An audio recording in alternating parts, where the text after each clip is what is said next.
যখন আপনি একাই ছিলেন তখন আল্লাহ আপনার একার রিজিক আপনাকে দিত।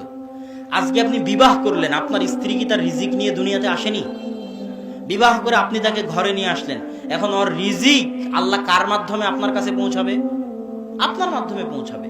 কেন? ওর রিজিক তো আল্লাহকে দিতে হবে, এটা তো আল্লাহর দায়িত্ব। ও তো ঘরে বসে আছে, ও তো চাকরি করতে যায় না। শত শত স্ত্রী, হাজারো লাখো স্ত্রী আছে যারা যায় না কি করতে? চাকরি করতে যায় না, বাড়িতে কাজ করতেছে, সন্তান সন্ততি লালন পালন করতেছে। সে কি রিজিক নিয়ে আসেনি? তার রিজিক আল্লাহ কার হাত দিয়ে দিবে? আপনার হাত দিয়ে দিবে। আজকে একটা সন্তান হলো, সে কি রিজিক নিয়ে আসেনি? ওই সন্তানের ভাগ্যে যদি গোস্ত খাওয়া লেখা থাকে, তো ওই গোস্ত খাওয়ার টাকা আল্লাহ কার হাত দিয়ে দিবে? আপনার হাত দিয়ে দিবে। ওর ভাগ্যে যদি ভালো পোশাক আশাক লেখা থাকে, তো ওই ভালো পোশাক আশাকের টাকা আল্লাহ কার হাত দিয়ে দিবে? আপনার হাত দিয়ে দিবে। তাহলে আগে যখন আপনি একাই ছিলেন তখন আপনার একার রিজিক আপনার কাছে আসতো। স্ত্রী আসলো, স্ত্রীর রিজিক যোগ হলো, স্ত্রীর রিজিক আপনার কাছে আসে।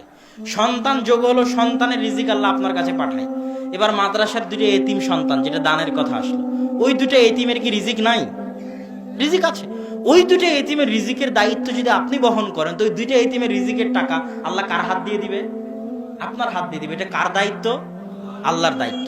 আপনি পৃথিবীর যত মানুষের রিজিকের দায়িত্ব উঠাবেন, তত মানুষের রিজিকের ব্যবস্থা আল্লাহ আপনার হাত দিয়ে করে দিবে।